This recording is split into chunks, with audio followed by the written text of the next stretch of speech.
اکبر اللہ اکبر نحمدہ و نصلی علی رسولہ کریم اما بعد اعوذ باللہ من الشیطان الرجیم بسم اللہ الرحمن الرحیم۔ آج کا موضوع ہے وسیلے کا مطلب اعمال صالحہ کے ذریعے سے اللہ کا قرب حاصل کرنا۔ سورہ بنی اسرائیل آیت 58-59۔ میں اس مضمون کو آیت 52 سے شروع کرتی ہوں تاکہ سمجھنے میں آسانی ہو۔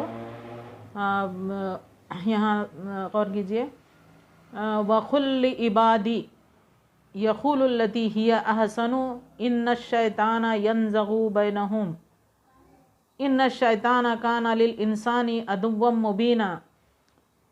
وَقُلْ لِعِبَادِي، اور میرے بندوں سے کہہ دیجئے، اللہ تعالیٰ حضور صلی اللہ علیہ وسلم، نبی صلی اللہ علیہ وسلم سے مخاطب ہے کہ وہ بہت ہی اچھی بات منہ سے نکالا کریں۔ اپنے بندوں کے لیے فرماتا ہے کہ وہ بہت ہی اچھی بات منہ سے نکالا کریں، کیونکہ شیطان آپس میں فساد ڈلواتا ہے۔ بے شک شیطان انسان کا کھلا دشمن ہے۔ تمہارا رب تم سے بنسبت تمہارے بہت زیادہ جاننے والا ہے۔ وہ اگر چاہے تو تم پر رحم کر دے، چاہے تمہیں سزا دے۔ وَمَا أَرْسَلْنَاكَ عَلَيْهِمْ وَكِيلًا، ہم نے آپ کو ان کا ذمہ دار ٹھہرا کر نہیں بھیجا۔ وَرَبُّكَ أَعْلَمُ بِمَنْ فِي السَّمَاوَاتِ وَالْأَرْضِ، آسمان و زمین میں جو بھی ہے آپ کا رب سب کو بخوبی جانتا ہے۔ وَلَقَدْ فَضَّلْنَا بَعْضَ النَّبِيِّينَ عَلَىٰ بَعْضٍ وَآتَيْنَا دَاوُودَ زَبُورًا، ہم نے بعض پیغمبروں کو بعض پر بہتری اور برتری دی ہے، اور داؤد کو زبور ہم نے ہی عطا فرمائی ہے۔ خُلِدْ الَّذِينَ زَعَمْتُم مِّن دُونِهِ فَلَا يَمْلِكُونَ كَشْفَ الضُّرِّ عَنكُمْ وَلَا تَحْوِيلًا، کہہ دیجئے کہ اللہ کے سوا جنہیں تم معبود سمجھ رہے ہو انہیں پکارو، لیکن نہ تو وہ تم سے کسی تکلیف کو دور کر سکتے ہیں نہ بدل سکتے ہیں۔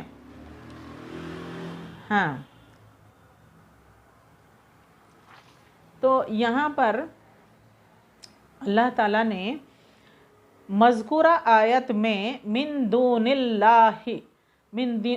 اللہ سے مراد فرشتوں اور بزرگوں کی وہ تصویریں اور مجسمے ہیں جن کی وہ عبادت کرتے تھے، یا حضرت عزیز و مسیح ہیں جنہیں یہودی اور عیسائی ابن اللہ کہتے اور انہیں الوہی صفات کا حامل مانتے تھے۔ مطلب الوہی صفات یعنی خداوندی کے صفات کا حامل مانتے تھے، کس کو؟ عیسیٰ علیہ السلام کو۔ یا وہ جنات ہیں جو مسلمان ہو گئے تھے اور مشرکین ان کی عبادت کرتے تھے، اس لیے کہ اس آیت میں بتلایا جا رہا ہے کہ یہ تو خود اپنے رب کا قرب تلاش کرنے کی جستجو میں رہتے اور اس کی رحمت کی امید رکھتے۔ اب یہاں وسیلے کا ذکر آ رہا ہے،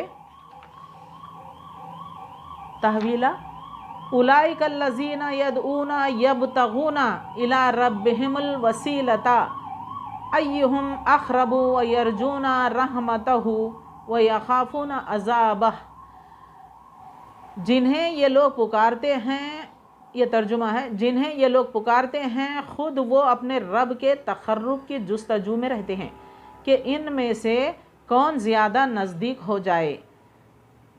وہ خود اس کی رحمت کی امید رکھتے اور اس کے عذاب سے خوف زدہ رہتے ہیں۔ وَيَخَافُونَ عَذَابَ، إِنَّ عَذَابَ رَبِّكَ كَانَ مَحْذُورًا، بات بھی یہی ہے کہ تیرے رب کا عذاب ڈرنے کی چیز ہی ہے۔ وَإِن مِّن قَرْيَةٍ إِلَّا نَحْنُ مُهْلِكُوهَا قَبْلَ يَوْمِ الْقِيَامَةِ أَوْ مُعَذِّبُوهَا عَذَابًا شَدِيدًا، جتنی بھی بستیاں ہیں ہم قیامت کے دن سے پہلے پہلے یا تو انہیں ہلاک کر دینے والے ہیں یا سخت تر سزا دینے والے ہیں۔ کان ذالک فی الکتاب، یہ تو کتاب میں لکھا جا چکا ہے، کتابی مستورہ کتاب میں لکھا جا چکا ہے۔ وما منعنا ان نرسل بالآیات الا ان کذب بها الاولون، ہمیں نشانات یعنی معجزات کے نازل کرنے سے روک صرف اسی کی ہے کہ اگلے لوگ انہیں جھٹلا چکے ہیں۔ وآتینا ثمودا الناقۃ مبصرۃ فظلموا بها وما نرسل بالآیات الا تخویفا، ہم نے سمودیوں کو بطور نشان کے اونٹنی دی لیکن انہوں نے اس پر ظلم کیا، ہم تو لوگوں کو صرف دھمکانے کے لیے ہی نشانات بھیجتے ہیں۔ وَإِذْ قُلْنَا لَكَ إِنَّ رَبَّكَ أَحَاطَ بِالنَّاسِ، اور یاد کرو جب کہ ہم نے آپ سے فرما دیا کہ آپ کے رب نے لوگوں کو گھیر لیا ہے۔ وَمَا جَعَلْنَا الرُّؤْيَا الَّتِي أَرَيْنَاكَ إِلَّا فِتْنَةً لِلنَّاسِ وَالشَّجَرَةَ الْمَلْعُونَةَ فِي الْقُرْآنِ، جو نمائش ہم نے آپ کو دکھائی تھی وہ لوگوں کے لیے صاف آزمائش ہی تھی، اور اسی طرح وہ درخت بھی جس سے قرآن میں اظہار نفرت کیا گیا ہے۔ وَنُخَوِّفُهُمْ فَمَا يَزِيدُهُمْ إِلَّا طُغْيَانًا كَبِيرًا، ہم انہیں ڈرا رہے ہیں لیکن یہ انہیں اور بڑی سرکشی میں بڑھا رہا ہے۔ تو یہاں پر دیکھیے مذکورہ آیت من دون اللہ سے مراد فرشتوں اور بزرگوں کی تصویریں اور مجسمے ہیں جن کی وہ عبادت کرتے تھے، یا حضرت عزیز و مسیح میں جنہیں یہودی اور عیسائی ابن اللہ کہتے انہیں الوہی صفات کا حامل مانتے تھے۔ تو یہ لوگ کیا کرتے تھے، پہلے کے لوگ فرشتوں کو اور اپنے بزرگوں کو ان کی تصویریں ان کی مجسمے وہ سامنے رکھ کر جو ہے ان کی عبادت کرتے تھے، اور کچھ لوگ جو ہے حضرت عزیز و مسیح نے عیسیٰ علیہ السلام پر، یہودی اور عیسائی لوگ کیا کرتے تھے، ابن اللہ کہتے عیسیٰ علیہ السلام کو اللہ کا بیٹا یہ مانتے تھے، اور ان کے صفات بھی جو ہے خداوندی صفات ہیں۔ یہ عیسیٰ علیہ السلام کا واقعہ تو معلوم ہی ہے سب کو کہ وہ جو ہے ابن مریم کہلاتے ہیں، ان کے باپ کا نہیں ہے، اس میں بن باپ کے ہے کر کے سب کو معلوم ہے۔ تو اسی لیے انہوں کیا سمجھتے تھے، یہ جو ہے خداوندی کے ہی ان میں صفات ہیں، یہ اللہ کا بیٹا ہے، یہ ان کی عبادت کرنا۔ اور جنات ہیں جو مسلمان ہو گئے تھے اور مشرکین ان کی عبادت کرتے تھے جنوں کی۔ تو اس لیے جو ہے کہ اس آیت میں بتلایا جا رہا ہے کہ یہ تو خود اپنے رب کا قرب تلاش کرنے کی جستجو میں رہتے، انہوں کیا کرتے تھے، کچھ اچھے اعمال کرنا، یعنی یہ لوگ بھی نیک ہیں، اللہ کے فرشتے ہیں، یہ نیک لوگ ہیں، اور یہ سب اللہ کی مخلوق اچھے نیک لوگ ہیں، ان کے کام بھی بہت اچھے کرے ہیں انہوں، ہمارے بزرگ جو ہے نیک کام کرتے تھے، اچھے تھے، تو اس کی اور اللہ کی رحمت بھی ان پر تھی۔ تو یہ جو ہے ان کو کیا ہوتا تھا، خود بھی جو ہے ہم بھی ان کی طرح ہونا، اچھے اعمال کریں گے اور ہم پر بھی اللہ کی رحمت اترے نازل ہو، تو اس کے عذاب سے ڈرتے بھی تھے وہ۔ اور یہ صفت جو ہے پتھروں میں نہیں ہوتی، جمادات یعنی پتھروں میں نہیں ہو سکتی۔ اب پتھر کے مجسمے بنائے تھے، تصویریں بھی بنائے تھے، تو اس آیت سے واضح ہو جاتا ہے کہ من دون اللہ یعنی اللہ کے سوا جن کی عبادت کی جاتی ہے۔ اب یہ اللہ کے سوا ان کی عبادت کر رہے ہیں، تو یہ صرف پتھر کی مورتیاں ہی نہیں تھیں بلکہ اللہ کے وہ بندے بھی تھے جن میں کچھ فرشتے، کچھ صالحین، کچھ انبیاء، کچھ جنات۔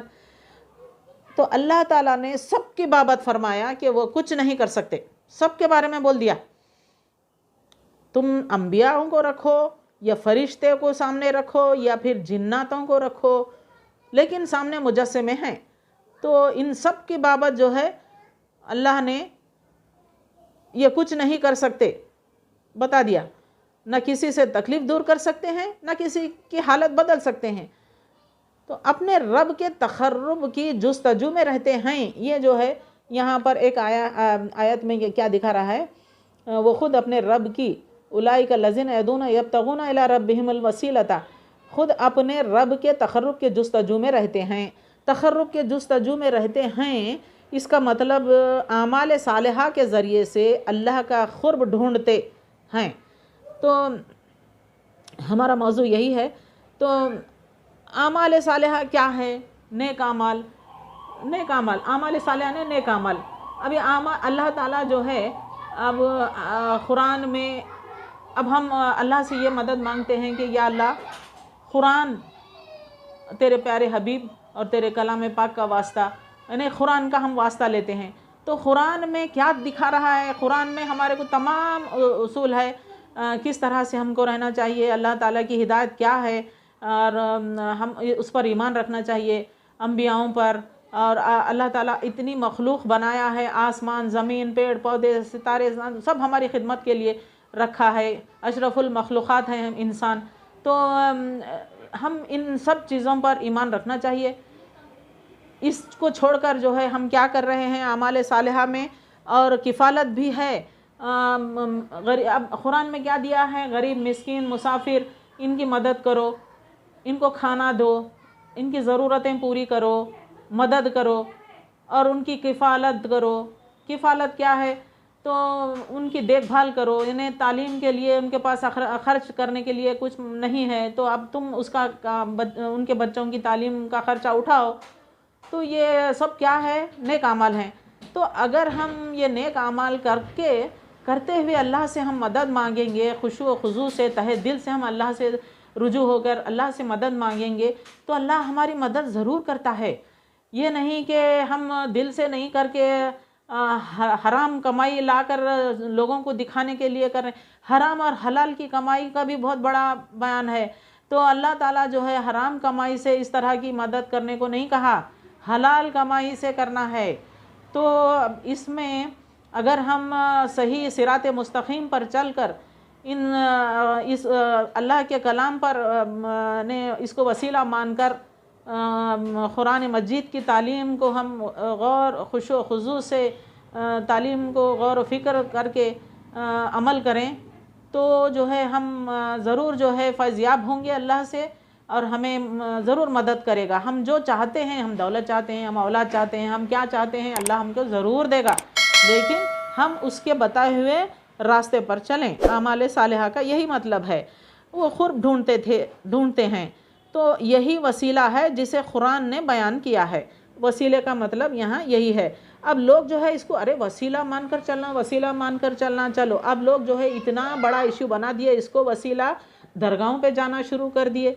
درگاہوں پہ جا کے جو ہے جو فوت شدہ ہیں ان کے جا کر نظر و نیاز کر رہے ہیں، منتیں مانگ رہے ہیں، ان سے فریاد کر رہے ہیں، مدد مانگ رہے ہیں، غلاف چڑھا رہے ہیں۔ یہ ساری چیزیں جو کر رہے ہیں، میلے ڈھیلے وہ سب جما رہے ہیں، لوگوں کو مجموعہ جم رہا ہے۔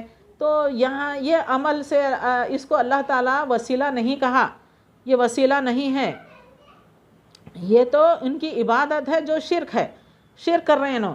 جیسے یہاں پر اللہ کے سوا جن کی عبادت کی جاتی رہی ہے، پہلے میں ہی بتا رہا ہے، تو یہ لوگ ایسا کرتے تھے۔ تو اب یہاں پر تو اتنا سارا کر رہے ہیں یہ لوگ، خبر پر جا کر جو ہے خبروں پہ ایسے کر رہے ہیں کام، تو یہ جو ہے وسیلہ نہیں ہے، اور ان کی عبادت ہے جو شرک ہے، یہ شرک ہے۔ تو اللہ تعالیٰ ہر مسلمان کو اس سے محفوظ رکھے۔ اور اب یہاں پر دیکھیے کتاب سے مراد یہاں ایک آیا ہے، یہ کان ذالک فی الکتاب مستورہ، یہ تو کتاب میں لکھا جا چکا ہے۔ کتاب کیا ہے؟ کتاب یعنی لوح محفوظ، ایک اللہ تعالیٰ ایک تختی بنایا ہے جس میں پورا نے اس کا جو نظام ہے، دنیا کا جو نظام ہے، ابتدا سے لے کر انتہا تک دنیا کو جو کیسا چلانا، دنیا کو کیسا چلانا، اس کا جو نظام بنایا ہے وہ سب وہ تختی میں لکھا جا چکا ہے۔ تو ہمیں وَمَا مَنَعْنَا أَن نُرْسِلَ بِالْآيَاتِ إِلَّا كَذَّبَ، ہمیں نشانات یعنی معجزات، اب اللہ تعالیٰ نے معجزات عطا کیے نبیوں کو۔ اب یہاں پر یہ آیت اس وقت اتری جب کفار مکہ نے کیا کیا تھا، مطالبہ کیا تھا کوہ صفا کو سونے کا بنا دیا جائے۔ اب کوہ صفا کیا ہے بتائیے؟ ہاں، اب یہ کوہ صفا یعنی صفا اور مروہ کی جو پہاڑی ہے، ہاں، جو آج ہمارے ارکان اسلام میں وہ بھی شامل ہے۔ حج کے اندر جو ہے وہ جو اللہ کے شاعر اللہ کہا جاتا ہے، اس کو اللہ تعالیٰ اس ادا کو بہت پسند کیا تھا اور سعی کرنا بھی اس میں واجب قرار دیا۔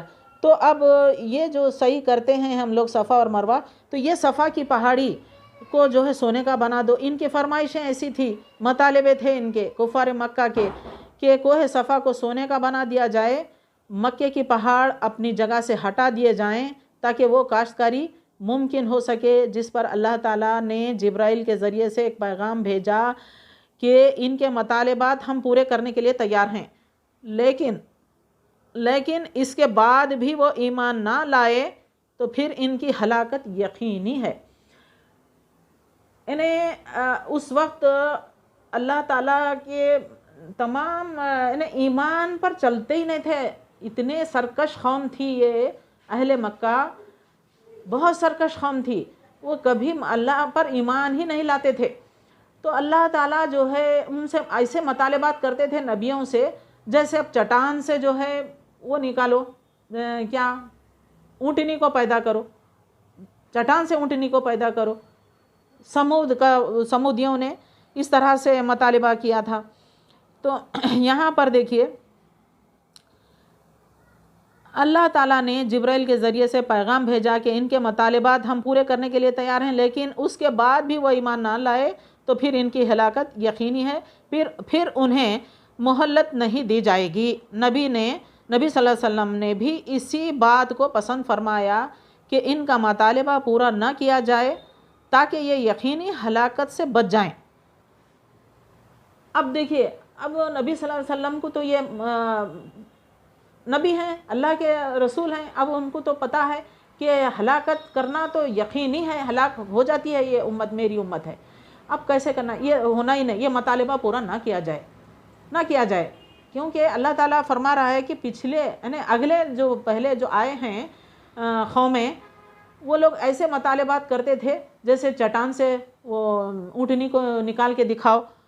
یہاں پر بتایا ہے اس آیت میں اللہ تعالیٰ نے یہی مضمون بیان فرمایا کہ ان کی خواہش کے مطابق نشانیاں اتار دینا ہمارے لیے کوئی مشکل نہیں، لیکن ہم اس سے گریز اس لیے کر رہے ہیں کہ پہلی قوموں نے اپنی خواہش کے مطابق نشانیاں مانگیں جو انہیں دکھائی گئیں۔ اب مانگنے کے بعد اللہ تعالیٰ اپنی نشانی، اپنے معجزات دکھا دیے، نبی کے ذریعے دکھا دیے، لیکن اس کے باوجود انہوں نے تکذیب کی، یعنی جھٹلایا۔ اب پھر یہاں پر ایمان ان کا ڈگمگا رہا، ارے یہ کیا ہے، پتھر سے کیسا نکلتی، یہ سب جادوگر ہے، ویسا ہے، جھوٹ بول رہے ہیں، ایسا پہلے سے آ کے ٹھہری تھی ہوں گی، وہاں چھپ کے بیٹھی ہوں گی، اٹھ گئی ہوں گی۔ تو اس طرح سے ان کے بدگمانیاں بڑھتے گئے۔ اب وہ جو ہے ایمان نہیں لائے، جھٹلا دیے، جس کے نتیجے میں وہ ہلاک کر دی گئی وہ قوم۔ اب قوم سمود کا بطور مثال تذکرہ کیا، کیونکہ یہ ایک مثال تھی، کیونکہ ان کی خواہش پر پتھر کی چٹان سے اونٹنی ظاہر کر کے دکھائی گئی تھی، لیکن ان ظالموں نے ایمان لانے کے بجائے اس اونٹنی کو ہی قتل کر دیا، جس پر 3 دن کے بعد ان پر عذاب نازل ہوا، عذاب آ گیا۔ اب یہاں دیکھیے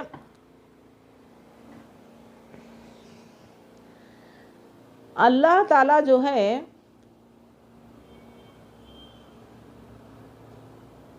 غالب ہے، یعنی اس کا اختیار ہے، گھیر لیا ہے۔ کہہ دو، یاد کرو جب کہ ہم نے آپ سے فرما دیا کہ آپ کے رب نے لوگوں کو گھیر لیا ہے، آپ کے رب نے لوگوں کو گھیر لیا ہے، یعنی لوگ اللہ کے غلبہ و تصرف میں ہیں، یعنی اللہ غالب ہے اور اس کا اختیار ہے، جو اللہ چاہے گا وہی ہوگا، نہ کہ جو وہ چاہیں گے۔ مراد اہل مکہ ہیں، اس کا مطلب کیا ہے؟ اہل مکہ ہیں، وہاں کے لوگ مکہ کے، وہ اللہ کے زیر اقتدار ہیں۔ آپ بے خوفی سے تبلیغ رسالت کیجئے۔ اللہ فرما رہا ہے کہ اے نبی بے خوفی سے تبلیغ رسالت کیجئے، یعنی تم کو جو کام دیا گیا ہے وہ کرو، بے خوف ہو کر کرو۔ وہ آپ کا کچھ نہیں بگاڑ سکیں گے، ہم نے ان سے آپ کی حفاظت فرمائیں گے۔ اب یہاں حفاظت کیسے فرما رہا ہے دیکھیے، جنگ بدر اور فتح مکہ کے موقع پر جس طرح اللہ نے کفار مکہ کو عبرتناک شکست سے دوچار کیا۔ ہجرت کے 1.5 سال بعد جنگ بدر کا واقعہ پیش آیا اور 6 سال بعد مکہ فتح ہوا۔ اب یہ عبرتناک شکست تھی ان کی، کس کی؟ کفار مکہ کی، اس کو واضح کیا گیا۔ اب یہاں دیکھیے یہ واضح کھل کر بتایا گیا ہے اس میں، اور صحابہ و تابعین نے اس رویا کی تفسیر آئینی رویت سے کی ہے، یعنی اس وقت صحابہ موجود تھے تو یہ جو ہوا ہے فتح مکہ ہوا ہے اور جنگ بدر کا واقعہ پیش جو آیا تھا، تو اس میں اس سے مراد اس سے معراج کا واقعہ بھی ہے۔ اب یہاں معراج کا واقعہ کیا ہے؟ تو اللہ تعالیٰ نے ان کو ایک نمائش کے طور پر، یہ اتنی سرکش قوم ہے اور نبی کو بے خوف ہونے کے لیے، تبلیغ رسالت جاری رکھنے کے لیے بھی کہہ رہا ہے، اور بے خوف ہو کر کرو، ہم تمہاری آپ کی حفاظت فرمائیں گے۔ اور پھر جو ہے شب معراج کا واقعہ بھی پیش آیا ہے، وہ ایک نمائش کے طور پر، وہاں پر بھی اللہ نے آسمانوں کی سیر کروایا، اپنے نبی صلی اللہ علیہ وسلم کی شب معراج کی سیر کا واقعہ ہے اس میں۔ تو یہ کمزور لوگ جو ہے یہاں پر فتنہ پھیلا دیے، کمزور لوگوں کے لیے فتنے کا باعث بن گیا اور وہ مرتد ہو گئے، یعنی اسلام سے پھر گئے۔ اب وہاں پر بھی ارے ایسا کیسا، آنکھ موچ کر آنکھ کھولتے ہی بستر گرم ہی ہے، اتنا لمبا سفر آسمان تک کیسا گئے، یہ حرم سے وہاں گئے، وہاں سے وہاں گئے، اتنا تفصیلی واقعہ ہے یہ معراج کا۔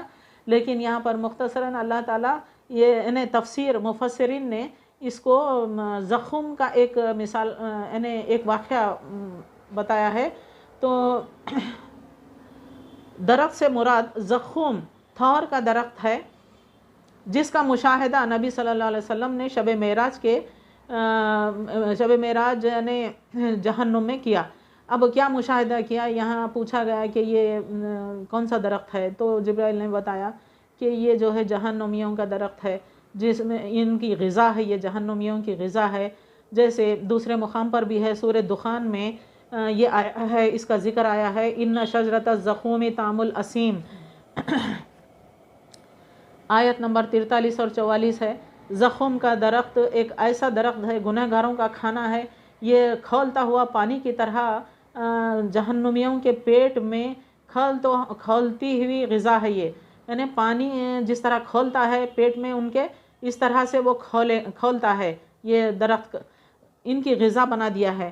تو یہ سارے واقعات پیش کرنے کے باوجود بھی جو ہے ایمان لانے کے بجائے یہ ان کے دلوں میں جو گندگی تھی، کافروں کے دلوں میں، یعنی جیسے خبث، وہ عناد بتایا ہے اس میں، کافروں کے دلوں میں خبث یعنی گندگی، وہ عناد جو ان کے اندر لڑائی تھی، تو اس کی وجہ سے نشانیاں دیکھ کر بھی ایمان لانے کے بجائے ان کی سرکشی میں اور اضافہ ہوتا گیا، ان کی سرکشی میں اور اضافہ کرتے گئے۔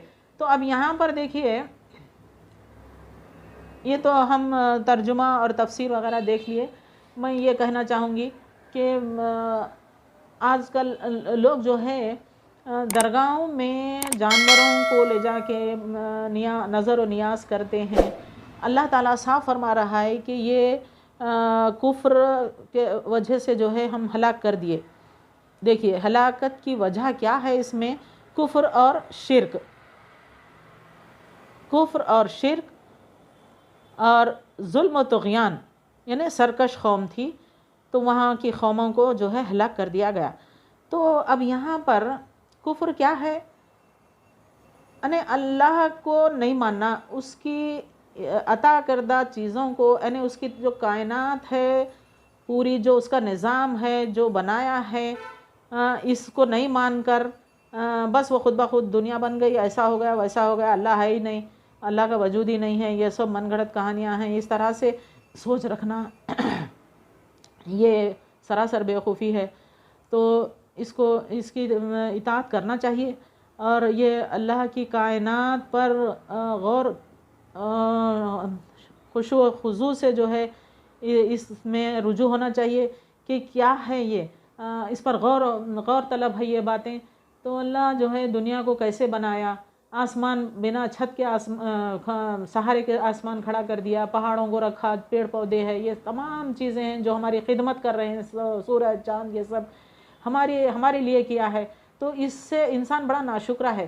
تو یہ ناشکری کر کے جو ہے پھر بھی اللہ کی ان تمام عبادت کے بجائے اس کی عبادت کے جو ہے دوسرے کی عبادت کر رہے ہیں، یعنی جو فوت شدہ ہیں ان کی عبادت کر رہے ہیں، یعنی ان پر مزارات کو جا کے نظر و نیاز کر رہے ہیں اور منتیں مانگ رہے ہیں، مدد کرو، فریاد کر رہے ہیں ان سے۔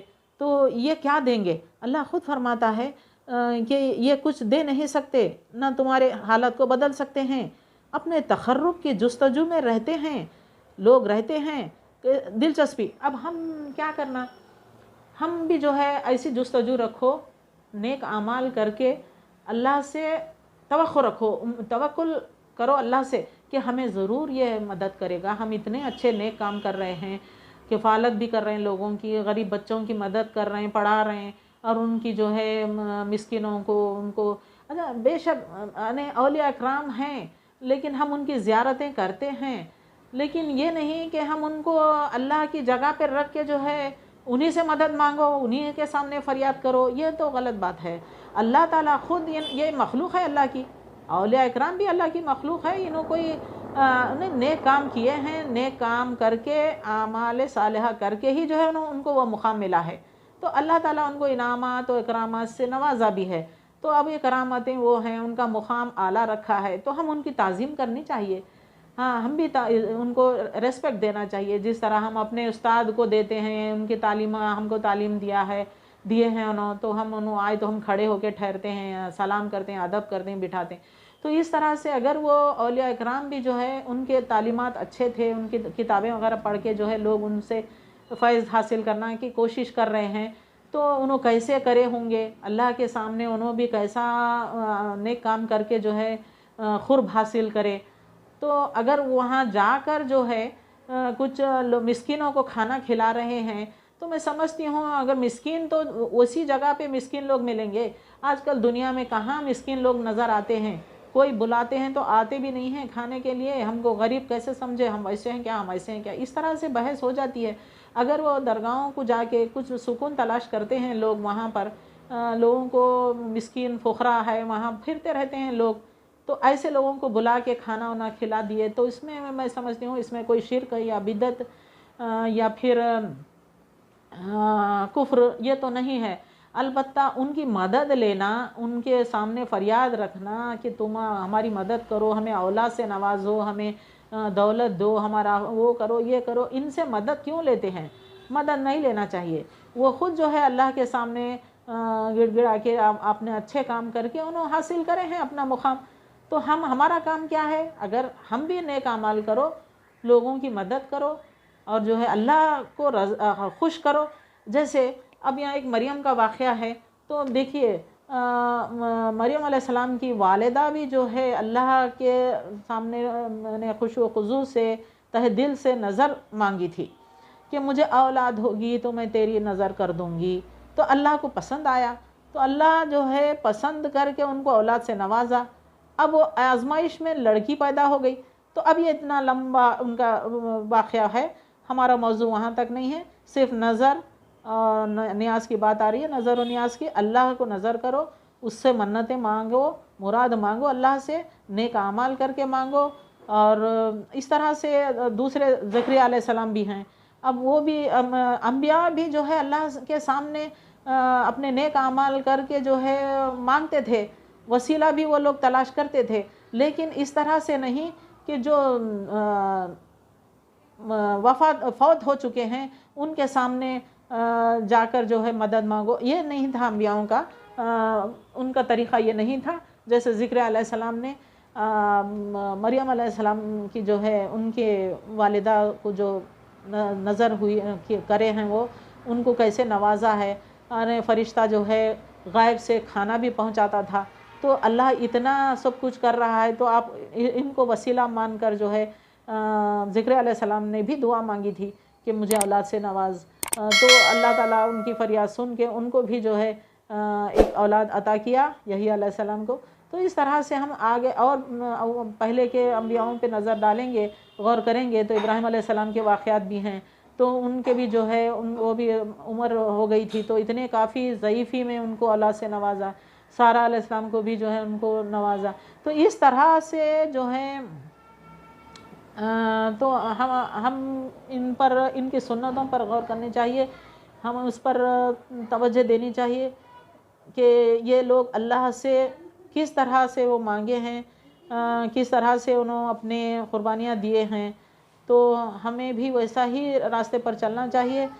نیک اعمال ہم اتنا تو نہیں کر سکتے جتنا انبیاؤں کو ہوا ہے، لیکن کوشش ضرور کریں کہ ہم نیک اعمال کرنا ہے اور اللہ کو راضی کرنا ہے.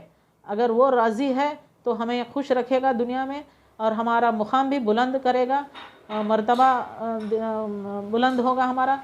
تو میں سمجھتی ہوں یہ صراط مستقیم یہی ہے جو پازیٹیو سوچ رکھتا ہے، مثبت سوچ رکھتا ہے. تو یہی ہمارے کام آنے والی چیزیں ہیں. گمراہی سے ہم بچ سکتے ہیں. غریب طبقہ جو ہے، یہ لوگ جو ہے اب گاؤں میں دیہاتوں میں ایسا کرتے ہیں، لوگ جا کے منتیں غلاف چڑھانا، درگاہوں پہ چلنا، 2-2 3 دن قیام کرتے ہیں، پھر وہ پھر اپنے روزمرہ کی زندگی میں گمراہی کی طرف ہی بھٹکتے رہتے ہیں. تو اب اس طرح دیکھیے اللہ تعالیٰ نے جو ہے ابلیس جو آدم علیہ السلام اور ابلیس کا جو قصہ ہے، واقعہ ہے، تو یہ کافی جو ہے صورتوں میں آیا ہے. ابلیس تو اللہ سے اس طرح سے چیلنج کیا تھا کہ میں جو ہے تیرے معدود چند سوائے معدود چند کے میں سب کو بھٹکا کے رکھوں گا، میں وہ کروں گا. تو اس طرح سے جو ہے کئی صورتوں میں اس کا ذکر آیا ہے، اس قصے کا.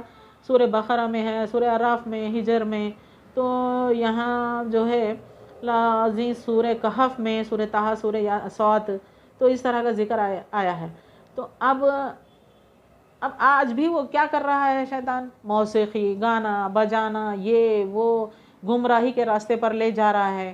تو جو لوگ تعلیم یافتہ نہیں ہیں، دیہاتوں میں رہتے ہیں، ان کو اسلام کے بارے میں اتنا معلومات نہیں ہے، تو ہمارے لوگ بھی جو ہے جو عالم دین ہیں، یہ لوگ اپنے پھیلا رہے ہیں تبلیغ کے ذریعے سے کہ یہ نہیں کرنا چاہیے. یہ بہت اچھی بات ہے.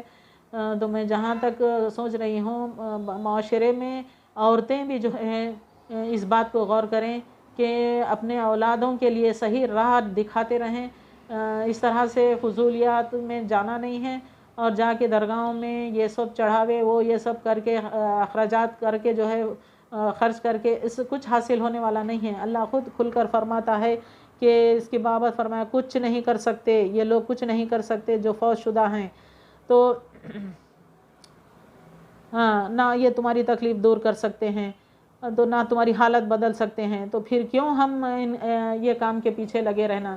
وقتیہ تم کو دلی سکون ملتا ہے، ٹھنڈی ہوا، ٹھنڈی جھاڑوں میں بیٹھے لوگوں سے بات چیتیں کرے، ان کے مسئلے مسائل سنتے بیٹھے 2-3 دن قیام کر کے، جب ایک طرح سے انٹرٹین ہو رہا ہے یہ جا کے ایسا کر رہے.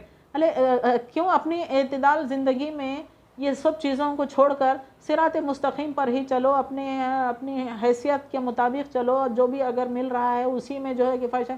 تو اس میں جتنا اپنے ہاتھ سے ہو سکتا ہے اتنے ادا کرتے رہو غربا کے لیے، مسکینوں کے لیے. اور جو اپنی حیثیت پہ چلنا ہے، ضروری نہیں ہے کہ حرام کمائی سے اتنا کما کے جو ہے لوگوں کو دکھانے کے لیے دے رہے، لوگوں کو پڑھا رہے، وہ کھولے، یہ کھولے، دواخانے کھولے، وہاں سے اسکول مدرسے کھول رہے ہیں، یہ کر رہے ہیں، ثواب جاریہ کما رہے ہیں. لیکن وہ کر رہے کیا؟ کون سی کمائی سے کر رہے ہیں آپ؟ حرام کمائی ہے آپ کے پاس. ربا کہتے ہیں، سود لے رہے ہیں لوگوں سے. یہ ساری چیزیں جو ہے منع ہے، یہ نہیں کرنا ہے. حلال کمائی سے ہی آپ کو یہ سب ادا کرنا ہے. تو اللہ تعالیٰ اس پر خوش ہوتا ہے. اور یہاں کئی جگہ پہ جو ہے اللہ ایسے جو لوگ منکر ہیں، جو بار بار جھٹلاتے رہے ہیں ایمان سے ہٹ کر گئے ہیں ان کو ہلاک کر دیا ہے، قوموں کو ہلاک کر دیا ہے۔ جو جیسا حضور کے زمانے میں بھی جو ہے وہ اہل مکہ جو بتائے ہیں کہ سونے کا پہاڑ ہونا، کاشتکاری کے لیے ہم کو پہاڑوں کو گرا دو، صاف کرو، وہ کر، تو یہ تو اللہ تعالیٰ کو کوئی دیر نہیں لگتی، یہ سب چیزیں کرنا معمولی ہے، جیسے مشکل نہیں ہے اس کے لیے۔ لیکن یہ دھوکے کے لوگ ہیں، پہلی قوموں نے بھی جو خواہش کے مطابق کرے، بعد میں جو ہے جھٹلا دیے اس کو، تکذیب کی، ایمان نہیں لائے، تو یہ ایسی نوبت لائیں گے یہ لوگ۔ تو حضور جو ہے اس کو یہ بات کو پسند کیے کہ انہیں مہلت نہیں دی جائے گی، جو اللہ نے فرمایا ہے کہ مہلت نہیں دی جائے گی۔ تفسیر مفسرین نے یہ بتایا کہ اس کے بعد بھی وہ ایمان نہ لائے تو پھر ان کی ہلاکت یقینی ہے، پھر انہیں مہلت نہیں دی جائے گی۔ تو نبی نے بھی اسی بات کو پسند فرمایا۔ تو ظاہر بات ہے اگر یہ ایسا ہی کرتے رہیں گے تو یہ ہلاک ہو جائیں گی میری امت۔ تو اب یہاں پر آزمائش تھی، تو اللہ نے نبی صلی اللہ علیہ وسلم نے اس بات کو جو ہے بچنے کے لیے، یقینی ہلاکت ہے، پورا نہ کیا جائے ان کی باتوں کو۔ تو یہ تمام چیزیں جو ہیں آج بھی یہ نہیں ہونا چاہیے جو ہو رہا ہے، درگاہوں میں جا کے وہ سب کر رہے ہیں۔ تو معراج کا واقعہ بھی یہاں پر آیا، اور معراج کا زقوم کا درخت جو کن لوگوں کے لیے غذا بنا دیا ہے، جو کافروں کے لیے اس کی غذا ہے۔ تو ہم کفر کیوں کرنا چاہیے؟ نہیں کرنا چاہیے، کفر نہیں، شرک بھی نہیں کرنا چاہیے۔ حلال کمائی سے لوگوں کی مدد کریں، اور نیک اعمال سے اللہ کے سامنے رجوع ہوں، اور خشوع و خضوع سے تہہ دل سے اپنے لیے اس کی رضا حاصل کریں۔ تو یہ شرک اور بدعت یہ چیزیں نہیں کرنا چاہیے۔